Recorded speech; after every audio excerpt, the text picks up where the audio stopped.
Hola a todos, a toda la gente que nos está escuchando, que se está tomando un ratito de su día para unirse al Mexico Business Forum ECO 2021. Estoy, la verdad es que muy emocionado de compartir este panel con personas tan importantes del ecosistema de startups y de Venture Capital en la región. Y bueno, yo soy de datos y los números no nos mienten, ¿no? Y estaba viendo hace rato, ¿no? En PitchBook que a cierre de septiembre de este año llevábamos en la región una inversión de cerca de 12 billones de 12 billion, ¿no? 12 mil millones de dólares en el ecosistema de startups, que es 4 veces más grande que todo lo que se invirtió el año pasado, 10 veces más grande que todo lo que se invirtió en el 2017, hace 5 años. Y yo creo que estamos en un momento que es realmente muy emocionante para el ecosistema y me gustaría, y estoy encantado de platicar aquí, de escuchar las opiniones de Antonia, de Camilo, de Diego, de Paqui, sobre todo este tema, ¿no? Y me gustaría empezar con Antonia. ¿Qué opinas tú, no? O sea, ¿cuál es el panorama actual en México, considerando que ya no solamente están invirtiendo fondos locales, fondos regionales, sino que cada vez más vemos fondos internacionales, fondos de Estados Unidos, de Canadá, de Europa, que están interesados en invertir en startups de la región? ¿Y cómo estás viendo tú ese impacto entre los inversionistas y las startups? Súper, gracias Diego, muchas gracias por la invitación a este panel. Y a ver, estamos viviendo un momento único para la región y único para México, ¿cierto? Donde están viniendo talentos de todas partes de la región y fondos de todas partes del mundo a mirar e invertir en México y seguir desarrollando lo que se ha venido desarrollando en los últimos 10 años, ¿cierto? Entonces tenemos una serie de efectos que han hecho que podamos llegar a este punto y gran parte de ese efecto tiene que ver con el desarrollo de este talento que se ha venido desarrollando en los últimos 10 años, que ha hecho más empresas tecnológicas y que a su vez esas empresas tecnológicas han desarrollado más talento que a su vez han hecho más empresas tecnológicas, ¿cierto? Esto ha traído inversionistas internacionales que, como tú comentas, hoy día se produce una muy buena sinergia entre el fondo local que conoce que sabe las regulaciones, que conoce la cultura, que entiende cómo funciona la región, que entiende cómo funciona cada uno de los diferentes países de la región, que si bien hablamos todos español, tenemos distintas cosas diferentes, ¿cierto? En la manera de que nos interactuamos, en las palabras que usamos, en pequeños detallitos, y creo que eso no se puede reemplazar por un fondo internacional. Lo que sí es importante en esta convergencia, en esta sinergia, es todo el expertise que tienen desde el punto de vista del desarrollo de tecnología en décadas anteriores, ¿cierto? Entonces, cuando vemos partnerships como AllVP con Axel, o vemos partnerships como AllVP, Sequoia y bueno, también Dalus, Angel Ventures y todos los fondos de aquí, ¿cierto? Pero ese partnership lo vemos como muy sinérgico porque justamente aporta este valor estratégico en tener el expertise local y por otro lado tener el expertise internacional. Y eso es lo que nos tiene muy emocionados de esta dinámica que estamos viendo, de este boom, por así decirlo, de interés por parte de inversionistas internacionales. Sí, que eso al final enriquece mucho, ¿no? Porque también los inversionistas internacionales tienen inversiones en otras regiones del mundo, que quizás sus startups están en otras etapas y también traen mucho conocimiento, ¿no? ¿Tú qué opinas de todo este movimiento que se está generando, Paqui? Mira, la verdad, estoy casi totalmente de acuerdo con lo que dijo Antonia, salvo que pienso que no es un momento mexicano, es un movimiento mexicano lo que está sucediendo aquí, ¿no? En años pasados, en algún otro entorno se mencionaba el Mexican Moment. Yo pienso que ese nada más duró un moment y aquí este movimiento llegó para quedarse. Yo pienso que estamos hacia largo plazo. Pienso que si bien esta crisis de la pandemia la situación económica que nos traen un chorro de pérdidas, pero también al mismo tiempo lo que se generan son infinitas oportunidades para capitalizar y es el caldo de cultivo perfecto para un emprendedor. Entonces, yo pienso que México venía rezagado contra otros países de la región como Brasil, Argentina, Chile y Colombia, pero me parece que está haciendo un catch-up a una velocidad bastante importante y no solamente por el número de unicorns, sino de unicorns que ya traemos aquí y el pipeline que ves, cómo vibra el mercado de los emprendedores ahorita en México, me parece que es un movimiento que tiene para mucho tiempo hacia adelante y que nos trae muy buenas noticias como país y como emprendedores a todos. Es cierto, ¿no? O sea, en cuanto sale Kavak a anunciar que era un unicornio, en poco tiempo empezamos a ver cómo ya empiezan a salir más, ¿no? Yo creo que eso es muy positivo para México y para el ecosistema. ¿Tú cómo estás viendo todo esto, Diego? Sí, pues gracias por la invitación de estar aquí. Y a ver, yo me sumo a que mis compañeros panelistas estaban diciendo, pero agregaría, para mí lo que está pasando es la confirmación de una tendencia que está pasando en todo el mundo a nivel, o sea, una tendencia global de los últimos 10, 15 años. Y esa tendencia es, hoy el mundo se está digitalizando. Se está volviendo mucho más digital. Los negocios y las interacciones están pasando a un mundo tecnológico de una economía tradicional. Y creo que los que estamos aquí, que llevamos un buen número de años haciendo estas inversiones en Latinoamérica, esto ya lo veíamos, pero había mucho escepticismo allá afuera de si realmente esa transición y esa tecnificación, digitalización de los negocios iba a pasar. Y en Latinoamérica claramente se está dando, ¿no? Y la pandemia lo que hizo fue acelerar eso, ¿no? La economía tradicional fue muy impactada, tuvo grandes pérdidas, grandes caídas. Por otro lado, todo el mundo la mayoría de las startups digitales se dispararon precisamente por este cambio. Y eso es lo que está trayendo, por un lado, más emprendedores que se están lanzando a crear nuevos proyectos, y que ya viene pasando desde hace muchos años, porque los que están levantando capital hoy empezaron pues algunos hace 8, 10 años, otros empezaron hace 5, 3. Pero también lo que lo está trayendo a esa visión de inversionistas internacionales, que creo que hasta hace algunos años, de nuevo, eran escépticos de que si esto podía pasar en Latinoamérica, y hoy lo están viendo, en parte por las noticias de éxito que hemos leído, de los Kavaks, de los Clips, etc.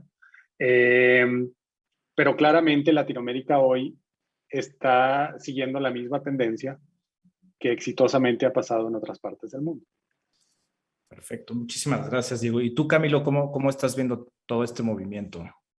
No, a ver, creo que agregaría un par de cosas, ¿no? Para no ser redundantes. Se mencionó por ahí a Brasil, se mencionó a los grandes fondos internacionales. Creo que yo siempre hago la comparación con un poco entre Brasil y México en este sentido, con Chile y Argentina en el sentido de los vinos, ¿no? En aquello de que los vinos los grandes vinos chilenos y argentinos se hacen todos en una franja de tierra que es muy similar en la frontera, con las mismas condiciones climáticas, misma tierra, pero Chile, y hay que reconocerlo, históricamente ha sido mucho mejor que Argentina en hacer el marketing de sus vinos hacia el mundo. Creo que un poquito eso pasaba históricamente en la región con Brasil, ¿no? No nos olvidemos que todos los fondos grandes que vos mencionabas, Diego, fueron en algún momento, me refiero a los internacionales, ¿no? Que mencionó también Antonia, fueron en algún momento a Brasil entre 2009 y 2011 y salieron con el rabo entre las patas, no les fue bien en Brasil por diversos motivos. Sin embargo, Brasil siempre se mantuvo adelante a ver, es un mercado gigantesco con emprendedores espectaculares, con muchas condiciones propias para que le fuera bien y para que fuera el ecosistema que es. Pero México también tiene muchas de esas condiciones. Y en el medio, obviamente, estábamos todos los demás, ¿no? Argentina, Chile, Colombia, Perú, todos los demás países que mencionamos. Venezuela, con emprendedores que necesitaban hacer prueba de concepto y salir. Entonces, creo que lo que ha pasado es que finalmente México equiparó o llegó a un nivel reputacional similar al de Brasil, y eso hace que como región nos consolidemos mucho más, porque tenemos dos polos muy grandes y muy fuertes, con mercados que además son gigantescos propios, y muy buenos emprendedores en el resto de la región también, y cosas interesantes pasando de verdad nombrame un país y te puedo decir una o dos compañías que la están rompiendo, ¿no? Rompiendo en Argentina es un buen término. Entonces, eso es lo que quiero decir. Creo que finalmente somos una región con emprendimiento y con capacidad de fondeo propios. Entonces, está muy bien que el capital grande extranjero finalmente se esté fijando también en la región. Hoy, y es imposible negar que hoy también hay una sensación de que estamos en el lugar correcto, en el momento correcto, por fin, ¿no? Después de muchísimos años de sentirnos inadecuados y de que la gente dudara, como decía Diego, si esto iba a pasar también en México, ¿no? Y hoy está pasando, y esa es la realidad. Sí, completamente de acuerdo. Y yo creo que al final como región también nos vamos enriqueciendo mucho. Al final, digo, pensemos en Kavak, ¿no? Kavak es una empresa mexicana fundada por un grupo de emprendedores venezolanos. Y yo creo que esa es la ventaja que nos da como región, el compartir el mismo idioma, el tener ciertas cosas parecidas, pero también tener esas diferencias, yo creo que enriquece muchísimo. Y me quiero quedar contigo, Camilo, para la siguiente pregunta.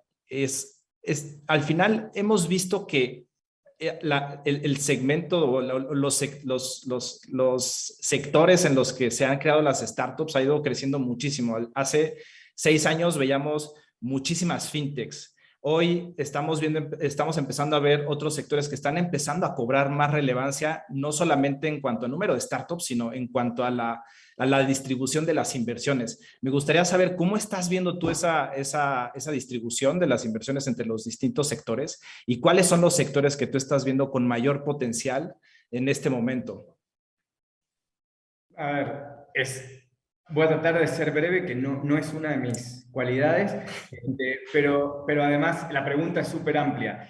Creo que hay un motivo muy claro por el cual al principio era mucho foco en fintech y en gran medida sigue estando, y está bien que siga estando, ¿no? Vamos a caer en el lugar común absoluto de decir, pues depende de dónde te pares en Latinoamérica, 70% de la gente no tiene ningún tipo de producto de banca tradicional, ¿no? Entonces, partiendo de esa base, hace todo el sentido del mundo que el foco haya estado muy fuerte puesto en fintech. Creo que además a eso se le suma, y esto es, hago el disclosure, unpopular opinion, creo que eso se le suma que también hace muchos años había cosas que en la región, había muchos inversionistas grandes, institucionales, que invertían en la región por temas de impacto, y fintech era una muy buena vertical que se podía disfrazar como impacto, aunque no lo fuera necesariamente, precisamente por el tema de bancarizar a toda esta parte de la población que no estaba bancarizada. Y lo que pasaba por inversión de impacto / fintech hace 8 o 10 años, hoy no pasa a la prueba de la risa, ¿no? En ese sentido. Entonces, sin embargo, está todo por hacerse. Todavía estamos a años luz de donde tenemos que estar. Como dijo Diego en su respuesta a tu pregunta anterior, esta aceleración que dio la pandemia, donde según con quién hables, avanzamos los próximos 5 años en uno, ¿no? Lo que se esperaba para los próximos 5 años de avance en temas de e-commerce, en temas de métodos de pago, etcétera, se avanzó en uno, hace que el foco esté muy puesto ahí. Sin embargo, yo creo que hay 2 grandes áreas, no te las voy a dar por industria, te las voy a generalizar, pero yo creo que hay 2 grandes áreas de foco que van a ser las fuertes en la región en los próximos años. Una, todo lo que sean áreas de negocio que hacen sentido para Global Emerging Markets. No necesariamente, ¿por qué? Porque no es ningún secreto que no somos una región que se especializa en Deep Tech, pero sí en hacer modelos de negocios que sean adaptados a las necesidades locales, que no es casualidad, también son relativamente fáciles de adaptar a otros mercados emergentes, ¿no? África, a ciertos mercados en Asia, etc. Entonces creo que todo lo que tenga una posibilidad de ser un ganador en un mercado emergente global va a funcionar muy bien en los próximos años, y hacia ahí se va a ir mucha inversión, y va a venir mucha inversión. Y lo otro que creo que va a empezar a pasar es que con el involucramiento que están dando los venture capital corporativos, vamos a empezar a ver mucha especialización en temas puntuales que son de interés para los corporativos que más están colaborando con managers como nosotros, ¿no? Entonces, vas a ver managers muy especializados en los próximos años que trabajan cerca de algún corporativo grande, que van a ver temas puntuales de interés para ese corporativo. Entonces, perdón, no trato de hacerla amplia, sino trato de hacerlo lo más conciso posible. Dentro de eso te caben 1000 verticales, ¿no? Desde foodtech a movilidad, las que quieras. Perfecto, muchísimas gracias, Camilo. Y tú, Antonia, ¿cómo estás viendo esta parte? Esta parte de cómo se distribuye la inversión, cuáles son los sectores que ustedes están viendo desde AllVP. Súper, gracias, Diego. A ver, concuerdo con Camilo en lo mencionado. Nosotros tenemos 4 verticales en donde las que invertimos, y eso ha sido esas 4 verticales en los últimos 8 años.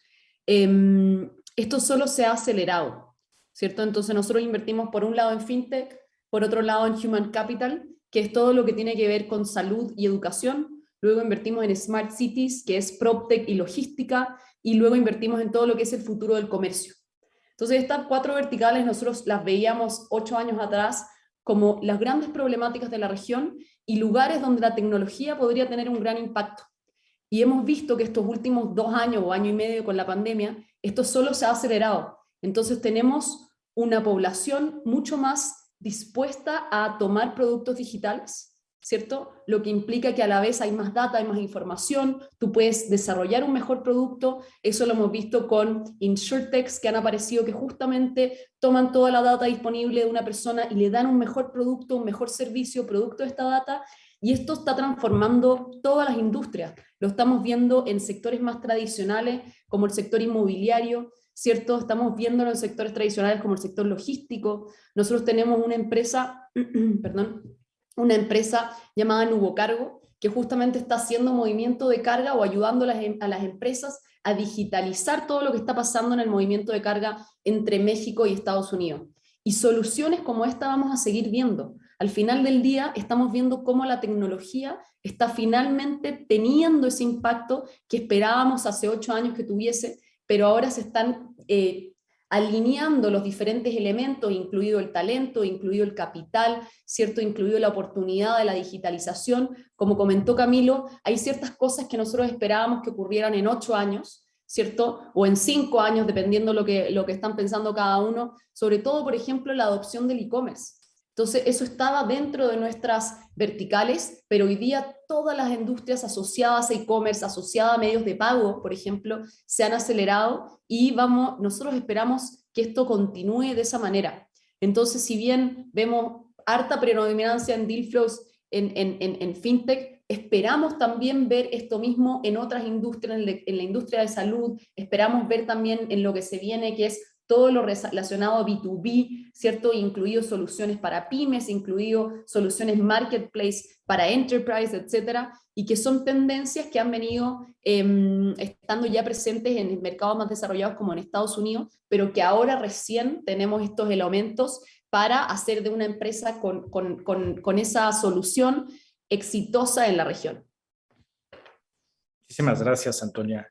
¿Y tú, Diego, cómo lo estás viendo?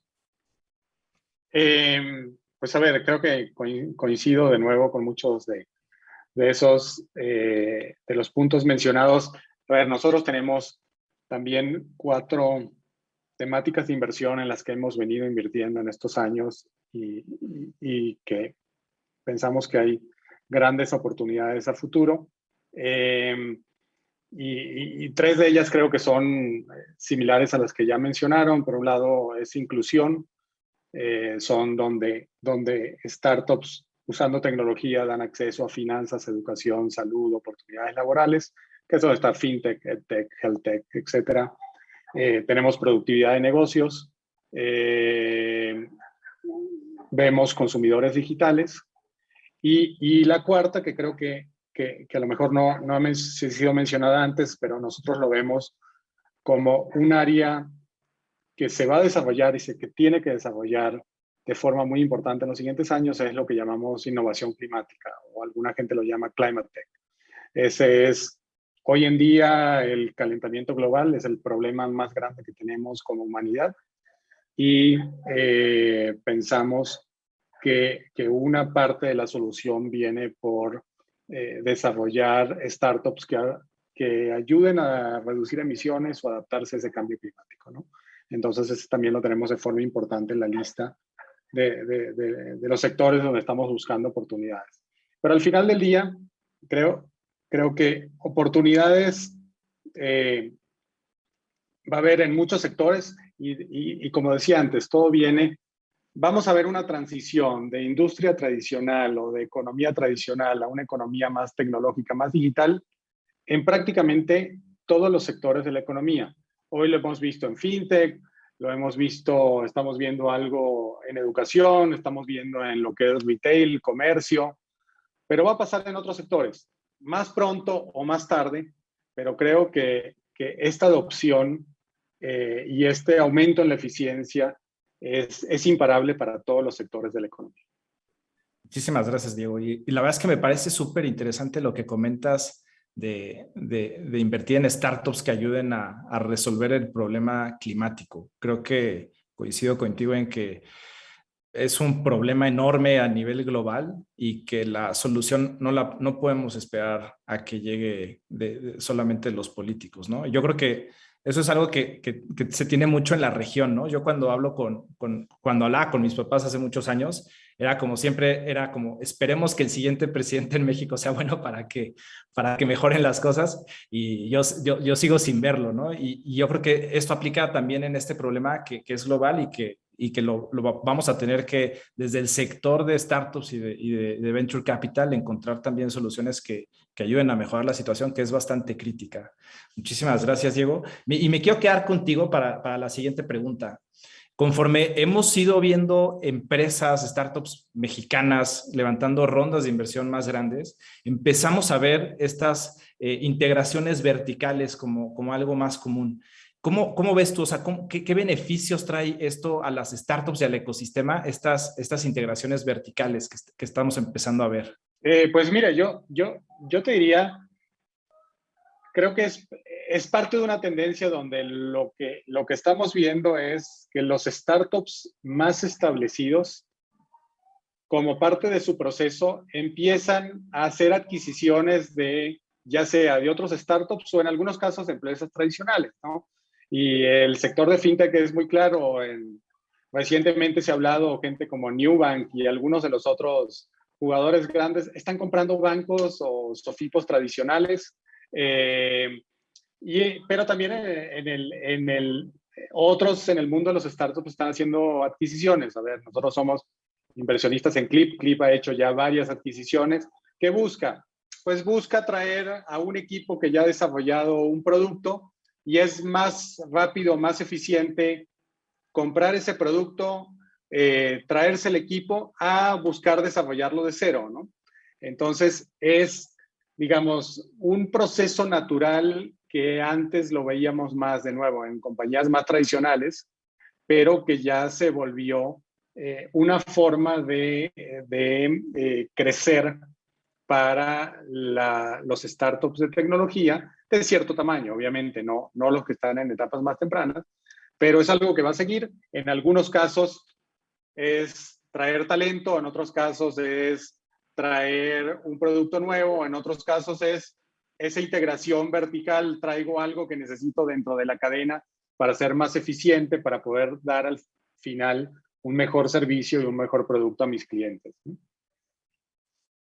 Sí, completamente de acuerdo. Creo que es algo que se da de forma muy natural y, como tú dices, ¿no? Al final ayuda a que puedas darle o crecer tu empresa porque vas a tener más clientes y vas a lograr ciertos beneficios en cuanto a la forma en la que gestionas la empresa si integras otra empresa de tu misma vertical, o como dices, ¿no? O sea, adquieres un banco porque eso te da mucha más flexibilidad y te permite entrar te permite abrir incluso otros productos, como puede ser el caso de Nubank y de Ualá, ¿no? Con la adquisición también de un banco.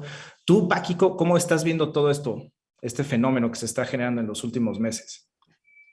Mira, realmente yo pienso que es un indicador súper súper interesante y la verdad vale la pena seguirlo.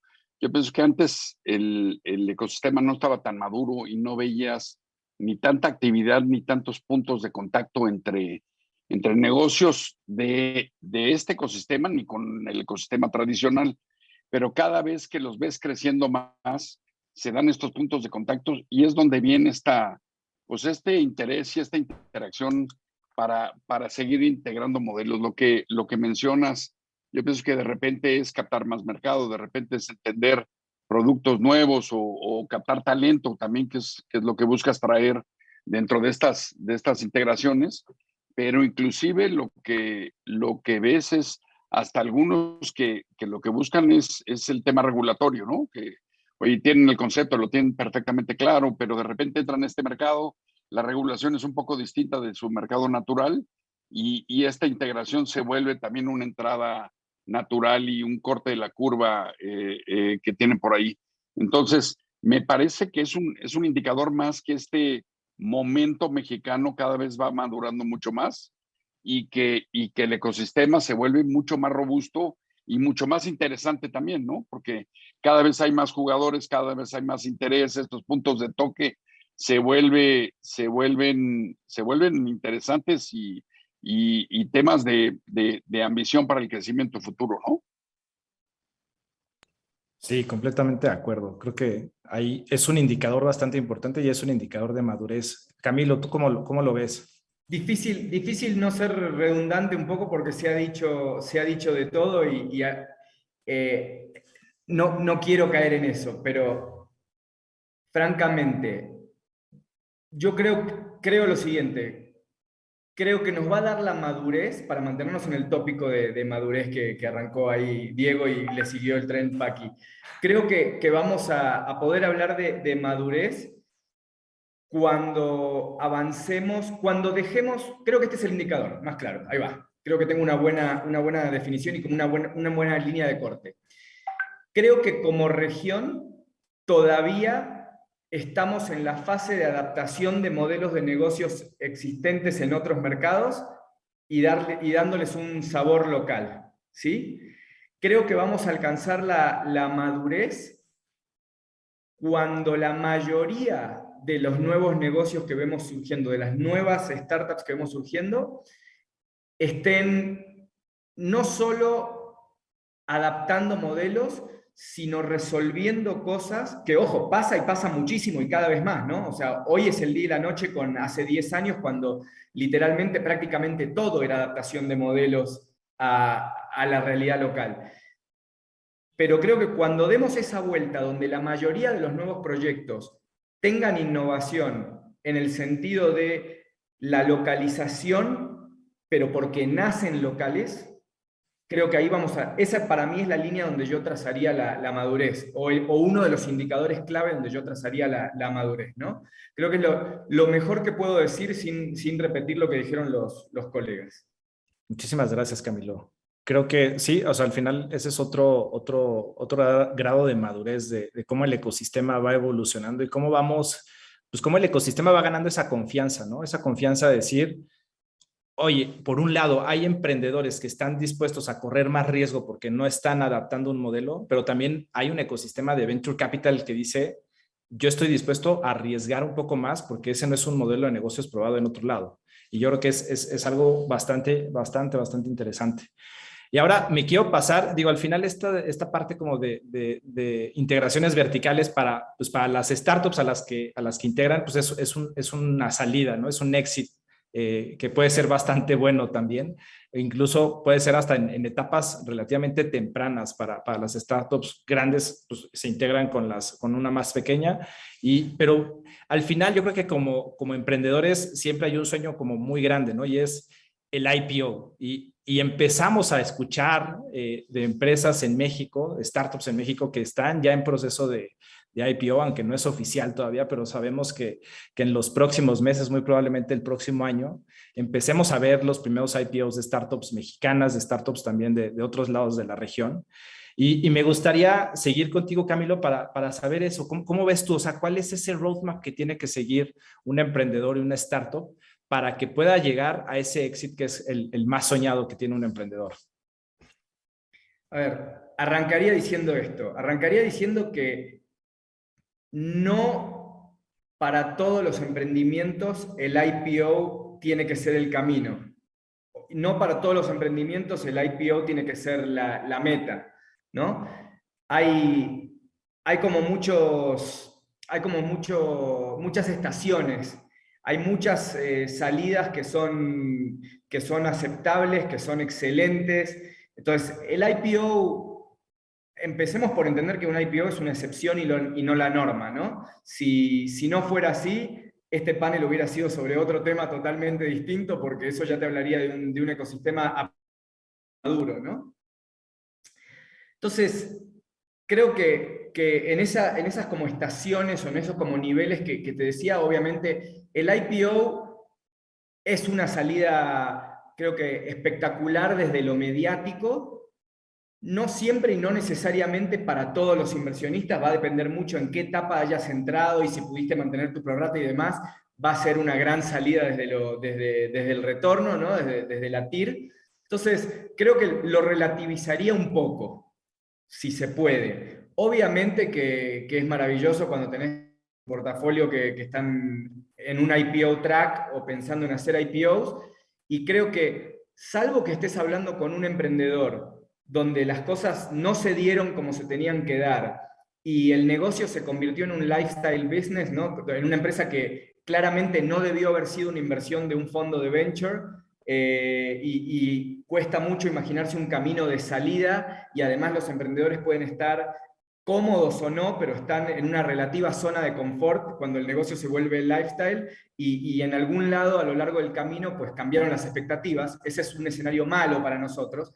Después hay muchísimos escenarios buenos. Entonces, si la pregunta y lo que interesa que respondamos es puntualmente sobre IPOs, pues a ver, difícil no caer en el lugar común. El negocio tiene que ser súper escalable, súper replicable, tiene que tener fundamentals en cuanto al revenue y a los márgenes que hagan pensar, o al volumen, si no están tanto los márgenes, al volumen, que hagan pensar que puede llegar a ser un negocio llamativo para los mercados públicos. Repito, no todos lo van a hacer.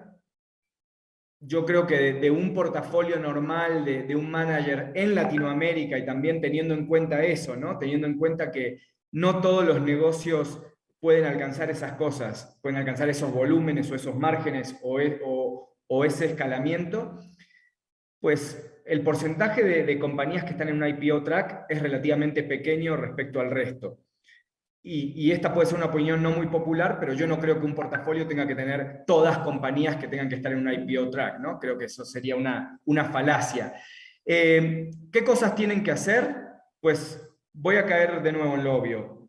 Mucho governance, ¿no? Son compañías que, si no están bien estructuradas desde el tema de governance o con una posibilidad de ir encaminándose hacia allá, no se puede hacer en 3 o 6 meses cuando decidís que vas a hacer un IPO o empezar a prepararte para un IPO, recuperar lo que no hiciste en años de no tener governance, de no tener estructuras sólidas, de no tener un buen board, etc. No se puede hacer un pivot hacia lo desconocido para que eso sea lo que te ponga en un IPO track, ¿no? Estoy cayendo repito, creo que otra vez la pregunta es amplia y no quiero caer en lugares comunes, pero es eso. Tenés que tener un negocio que los inversionistas institucionales y los mercados públicos validen como un negocio que tiene méritos para hacer un IPO. También habla mucho de la madurez, ¿no? Pensemos en cuántos IPOs están sucediendo en las bolsas locales de cada uno de los países de la región versus cuántos de los IPOs de los que verdaderamente estamos hablando están sucediendo en Nasdaq, ¿no? O van a suceder en Nasdaq. Entonces, creo que eso también te habla un poquito de la madurez y de dónde estamos. Las poquitas que hoy están para pensar en un IPO, piensan en Nasdaq, no piensan en los mercados locales, y eso también habla de que no estamos del todo maduros, para mí. Ok, perfecto. La verdad es que es interesante, es un tema interesante porque Y coincido contigo, no puedes tener a todas las empresas del portafolio haciendo IPOs porque si no, entonces no estarías en Venture Capital, no estarías corriendo ningún riesgo. Entonces, definitivamente hay muchos exits. Paqui, no sé si quieras agregar algo más a esta pregunta. Mira, yo pienso que sobre todo lo último que mencionó Camilo, ojalá y tuviéramos en México la profundidad del mercado de valores que tienen otros países como Brasil, donde es mucho más natural y más robusto poder aspirar a un IPO en el mercado local y eso te va preparando para otro tipo de mercados. Yo pienso que aquí en México no tienes esa profundidad del mercado, a pesar de que está ya la nueva Bolsa Viva, que me parece que es una buena alternativa a analizar, pero lo que tienes es una competencia del Nasdaq y ahora de los SPACs y de algunas otras cosas que de repente te empiezas, o sea, pareciera como que te tientan a brincarte 4 o 5 escalones y acelerar el crecimiento para aspirar a ese tipo de bolsas. Yo pienso que si lográramos tener esta robustez en el mercado de valores local, podría ser un escalón intermedio. Por el otro lado, coincido también con lo que dice Camilo, pero yo lo veo un poquito distinto. Yo pienso que hay que meterle todo al compliance, pero no tanto al complicance, ¿no?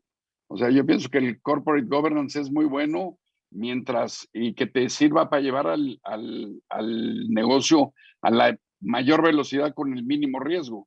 Si no quieres tener riesgo, no tengas negocio. O sea, yo pienso que tienes que encontrar como un justo medio ahí, ¿no? Pero sí, claro que el corporate governance tienes que empezar desde el día uno a pensarlo y a desarrollarlo, que se vuelva parte de la cultura mismo del emprendimiento, ¿no? Muchísimas gracias, Paqui. Bastante interesante lo que comentas. Tú, Antonia, ¿cómo estás viendo todo esto de los IPOs y de lo que comentan Camilo y Paqui sobre esto? Muchas gracias, Diego. En primer lugar, yo creo que este es el gran eslabón que nos falta en Latinoamérica y hemos visto cómo empresas en Estados Unidos, hoy día las grandes empresas abiertas en bolsa en Estados Unidos son todas empresas de tecnología. Esto va a pasar en la región y cuando pase en México creo que es algo que nosotros tenemos que hacernos cargo y ya estamos empezando a ver los primeros casos, como comentaste, Diego. Pero también me gustaría hablar más abiertamente con respecto a los exits en general. O sea, ese es el eslabón y la variable que nos faltaba en Latinoamérica para generar esta confianza por parte de los mismos inversionistas latinoamericanos que llevan años invirtiendo en startups y en empresas de tecnología y para inversionistas internacionales para mirar la región. Entonces, cuando miramos hoy día los exits que han ocurrido en la región, que han sido pocos los realmente gigantes, ¿cierto? Pero los estamos empezando a ver y antes no nos hubiésemos imaginado que podían tener esa magnitud. Entonces, cuando miramos y vemos el exit de Corner Shop a Uber, ¿cierto? Es una transacción de $3 billones. Es una transacción que hace 2 años atrás no nos imaginábamos que podía ser tan grande el upside, ¿cierto? Cuando vemos la compra de Okta a Auth0, $6 billones. También, algo que no teníamos pensado que podíamos vender una empresa latinoamericana a una empresa americana en esas magnitudes, ¿cierto? Y después vemos empresas habiéndose en la bolsa americana como dLocal, ¿cierto? En más de $6 billones y hoy día, si no me equivoco, ya está cerca de los 18, ¿cierto? Entonces estamos justo en ese momento donde se está cambiando el landscape de la bolsa de valores y también de las transacciones y lo estratégico que son, primero que es Latinoamérica y que son estos partnerships, ¿cierto? Entonces creo que estamos viviendo un momento muy interesante donde México no se puede quedar atrás, sobre todo en la captura del valor que se está creando. Entonces, cuando se va a otros mercados a hacer el IPO, parte de ese valor se va hacia afuera, y claro, quienes entraron cuando la compañía era privada, como dice Camilo, puede que tengas un muy buen retorno, puede que no, dependiendo si fuiste ahí disciplinada con tu prorata o si te dejaron participar con tu prorata o no, etc. Pero creo que necesitamos eso, ya sea a través de un dual listing, ya sea a través de alguna forma en que podamos abrir empresas a la bolsa, empresas mexicanas, que le permitan capturar también ese valor a México y no que se vaya hacia afuera y que podamos seguir dando este círculo virtuoso de valor. Así que solamente como para cerrar, esto lo vamos a seguir viendo y a un ritmo que hoy día no nos podemos imaginar. Muchísimas gracias, Antonia. Creo que sí, o sea, coincido con lo que comentan Paqui y tú sobre que los mercados locales es importante que evolucionen al grado de que las startups de cada país puedan estar haciendo IPOs en sus países y que no todo se tenga que ir a Estados Unidos necesariamente. Y lo que comentas, ¿no? O sea, creo que, no, y yo creo que esto abre también, o sea, el tema de los exits abre para platicar un buen rato de eso, ¿no? Porque no es nada más, por ejemplo, lo que comentas de Corner Shop, ¿no? Sino incluso cómo la regulación de cada país puede llegar a afectar en este tipo de exits y que puede ser importante. Entonces, pero muchísimas gracias. Es algo que es bastante interesante pues, para los emprendedores y yo creo que para las personas que estamos en este ecosistema. Y me quiero pasar ahora con Diego. Eh, Creo que lo comentaste ya desde hace rato, de esta parte de cómo la tecnología termina siendo un diferenciador importante a la hora de que un venture capital quiere invertir. Y sobre todo ahora que pasó lo de la pandemia y que se aceleró mucho más eso. ¿Tú cómo estás viendo este rol que juega la tecnología para atraer inversiones en las distintas regiones, en los distintos países de la región? Em, pues mira, esa es la tendencia donde el mundo está viviendo, ¿no? Y como decía, como mencionaba Antonia, si hoy ves las empresas de mayor valor en el mundo, creo que de las 10 más grandes, creo que 8 o 9 son empresas de tecnología. Si lo veíamos hace 20 años, de las 10 más grandes, creo que la mitad eran empresas de petróleo. Entonces, claramente el mundo y los inversionistas hoy entienden que el valor viene de la aplicación de la tecnología. Ahora, ¿qué tipo de tecnología se esté dando en distintas regiones del mundo? Ahí es donde puede haber diferencias. Hoy lo que estamos viendo en Latinoamérica es que la mayoría de los startups son lo que yo llamo tecnología aplicada. Es decir, estás usando herramientas tecnológicas para dar un mejor producto o servicio a tus clientes. No necesariamente estás haciendo desarrollos de ciencia profunda, como los llaman, donde alguien está creando una nueva tecnología de semiconductores. Hoy en día todavía no estamos ahí, a lo mejor eventualmente en algunos países donde hay una base académica de cierto tipo, eso se puede dar, pero hoy realmente lo que estamos viendo es esa aplicación de herramientas tecnológicas, que hay muchas, ¿no? El Internet es uno, todo lo que es la tecnología móvil es otro, inteligencia artificial, que es uno emergente muy importante, blockchain, estás tomando tecnologías que han sido desarrolladas y dices, bueno, ahora, ¿cuál es el uso práctico que le puedo dar para resolver un problema específico que sirve, no por desarrollar la tecnología per se, ¿no? Y eso es lo que se está dando, y esos son los ejemplos que ha habido en la región y que van a seguir ocurriendo. Me encantaría que en algún momento también tengamos esas historias de éxito de desarrollos de Deep Tech. Estoy seguro que va a haber, pero probablemente en este proceso de adopción, lo primero es adoptar para resolver esos problemas ya existentes con estas soluciones. Muchísimas gracias, Diego. Aquí, ¿cómo ves tú este rol de la tecnología? Mira, yo pienso que la tecnología llegó para quedarse y es un elemento indispensable ya en nuestras vidas. No significa que en Endeavor solamente veamos scale-ups tecnológicos, pero vaya, lo que sí buscas es negocios que tengan la velocidad y la capacidad de escalar a esta gran velocidad, ¿no? Y yo pienso que las plataformas, la tecnología, todas estas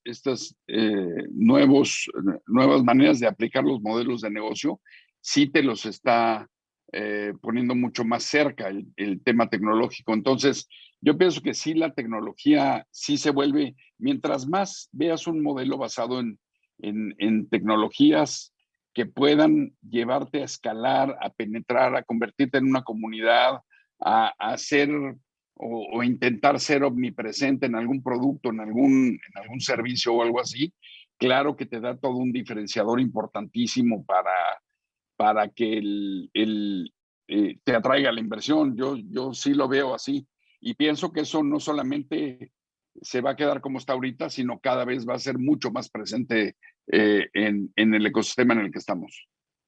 Muchísimas gracias, Paqui. Creo que lo que comentas es muy importante, ¿no? O sea, ustedes en Endeavor pues tienen empresas de todo tipo, que creo que es bastante interesante, pero al final la tecnología lo que te permite es manejar un ritmo mucho más acelerado que si no lo haces con tecnología. Creo que es una de las grandes cosas, ¿no? Tú, Antonia, ¿cómo ves toda esta parte? Gracias, Diego. A ver, para mí, un poco como decía Diego, la tecnología es un medio y es lo que permite hacer todo más eficiente, más óptimo. O sea, necesitamos hacer este leapfrog, que pasemos de hacer las cosas todo análogo en papel, ¿cierto? O incluso usando softwares que ya no tienen integraciones óptimas, etcétera. Entonces, para nosotros la razón de ser o la razón de estar en Venture Capital y estar en esta industria es justamente por todo lo que te permite la tecnología, ¿cierto? Por todas las mejores soluciones, los mejores productos, los mejores servicios que puedes hacer. Y algo que sí me gustaría destacar para no ser repetitiva, ¿cierto? Es que como nosotros vemos la tecnología, es al ser más eficiente, al ser más óptimo, tú le puedes traducir esos costos o esa reducción de costo al consumidor final. Y eso es lo que queremos que ocurra, ¿cierto? Soluciones mejores y 10 veces más baratas que lo que existía hace 10 años atrás, ¿cierto? Soluciones mucho más óptimas, donde las personas puedan estar dedicándose a donde más aportan valor, ¿cierto? Y eso es lo que nosotros tenemos que seguir desarrollando, seguir invirtiendo, y obviamente que hay nuevas tecnologías que van haciendo que esto se acelere aún más y que nos permita pensar en soluciones que antes no eran posibles. Lo mismo que hablábamos antes del sector de seguros, ¿cierto? Lo mismo que vemos en el espacio de educación. Si pensamos en el espacio de educación, por ejemplo, nosotros tenemos distintas maneras de aprender.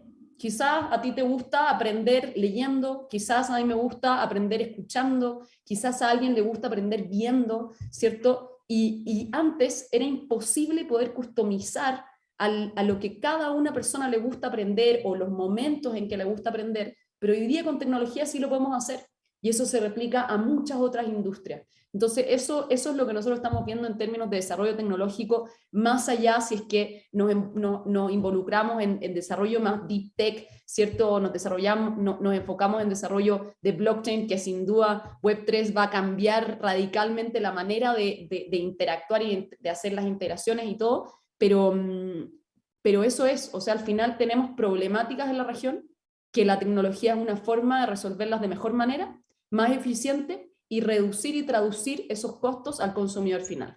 Muchísimas gracias, Antonia.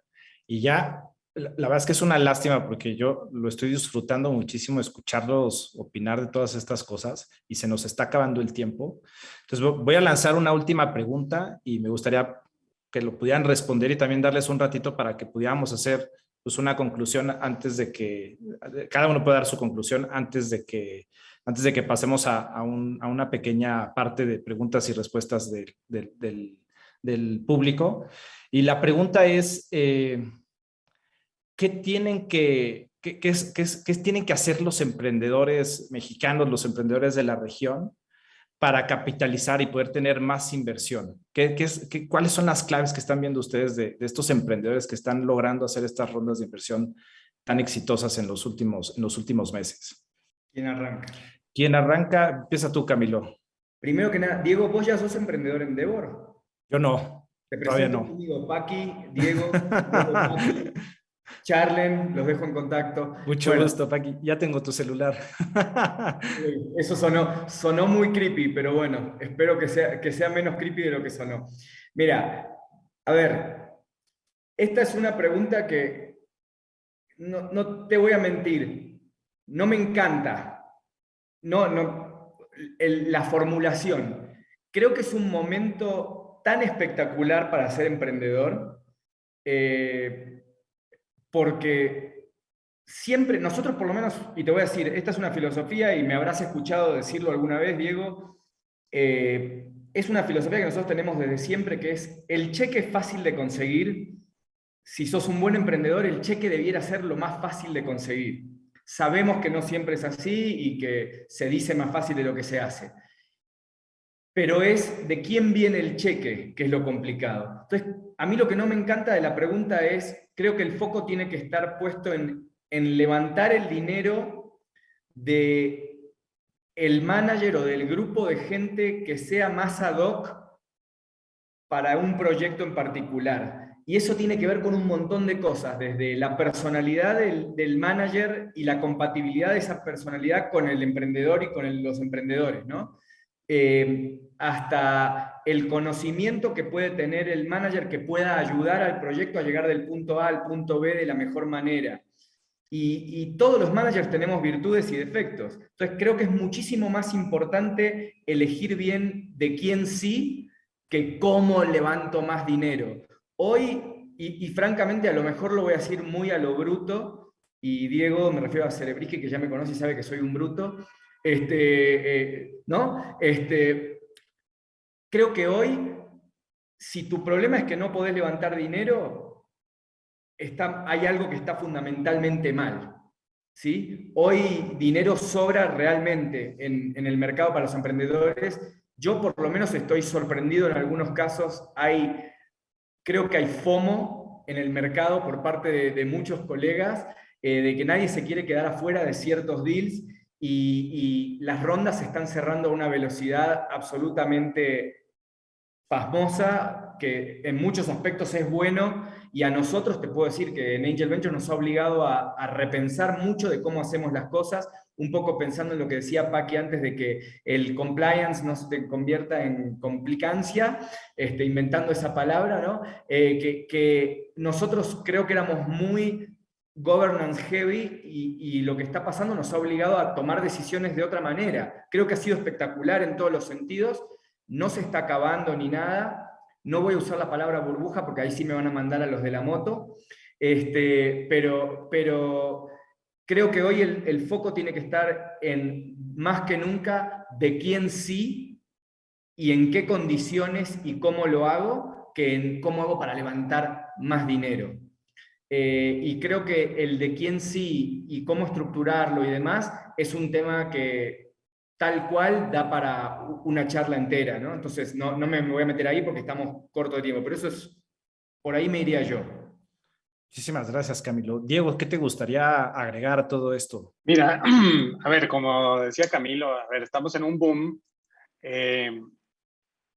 Habiendo dicho eso, no todo el mundo tiene la misma facilidad para levantar capital entre emprendedores. Entonces, a ver, yo creo que mi recomendación para aquellos emprendedores que a lo mejor no le están teniendo 100% fácil, que hay muchos, creo que es una combinación de enfoques. Uno, que realmente estén construyendo una solución buena a un problema real y que sea competitiva.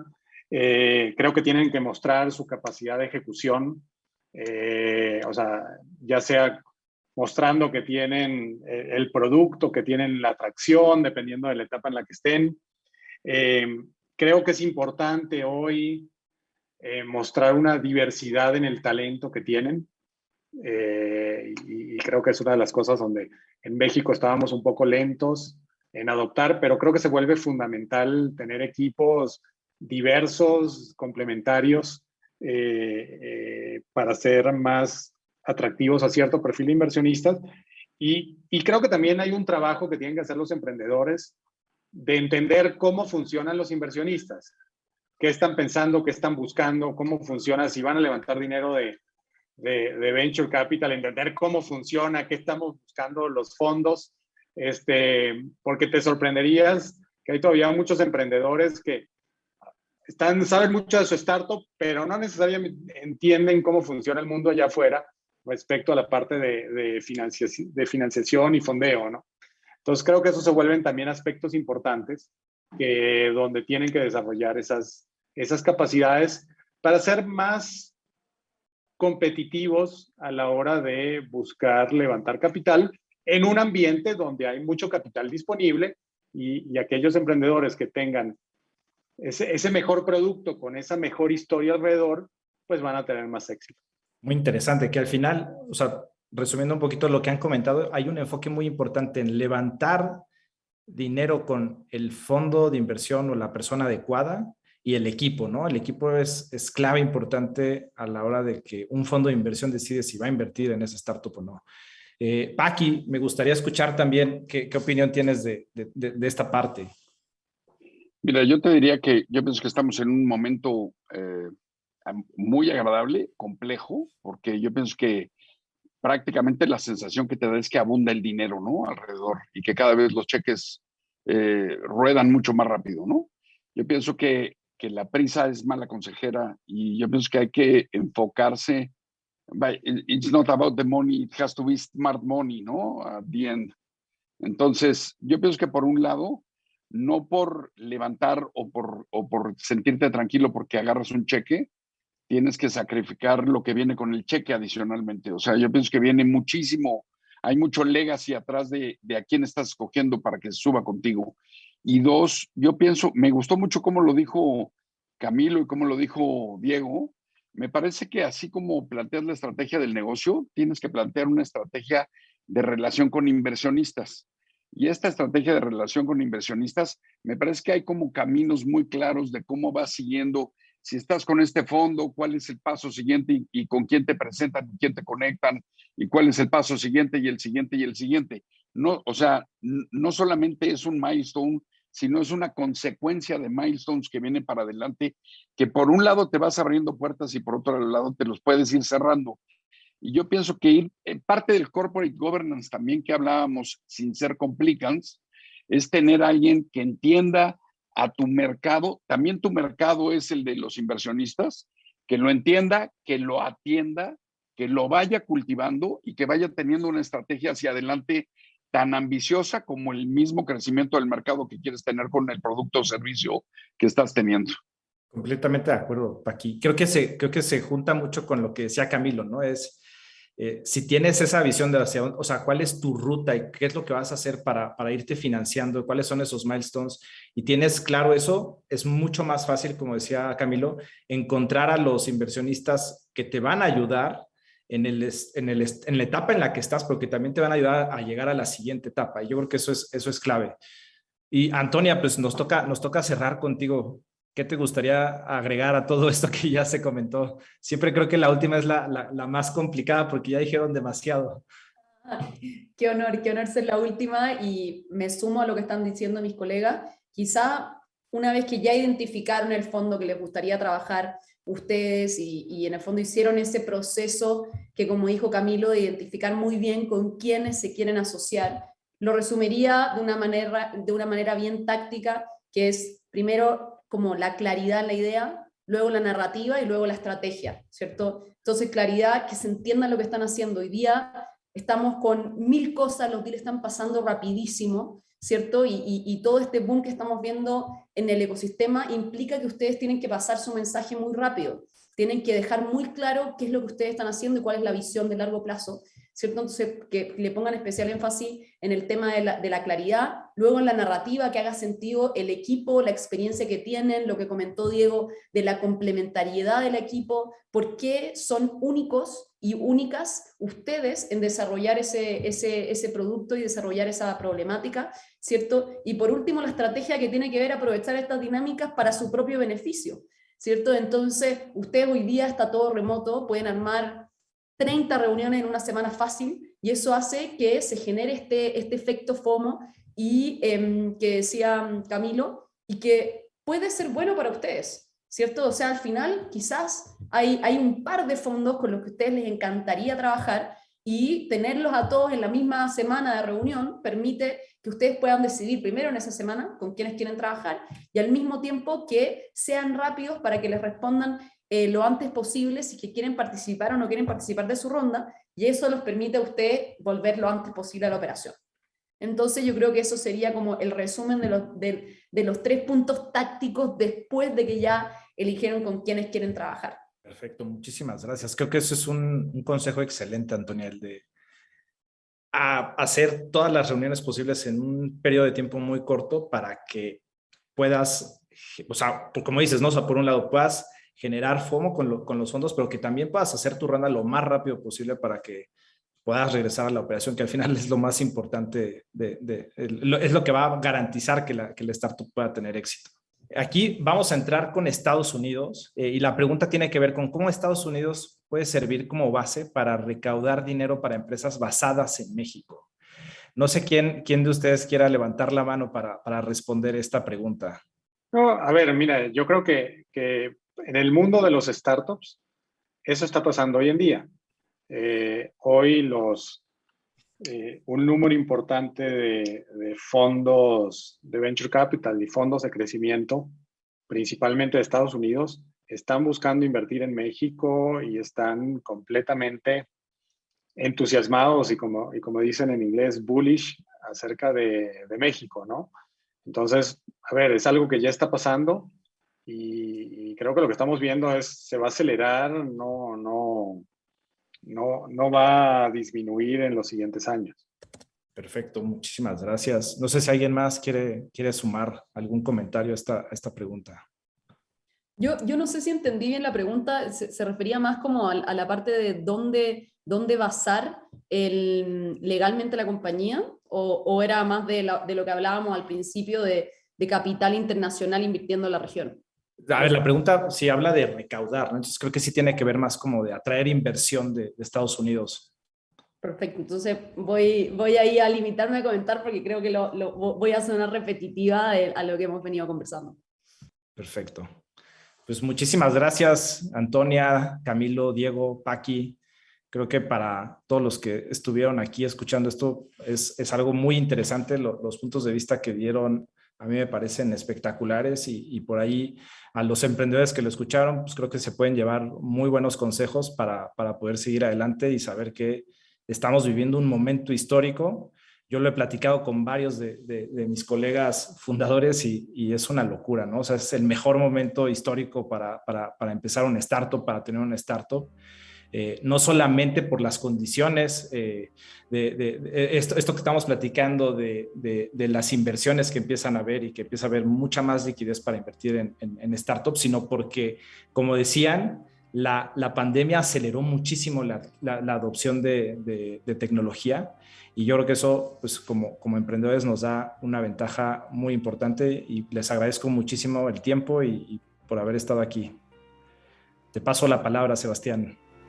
Gracias a ti, Tocayo. Muchas gracias, Diego. Muchas gracias.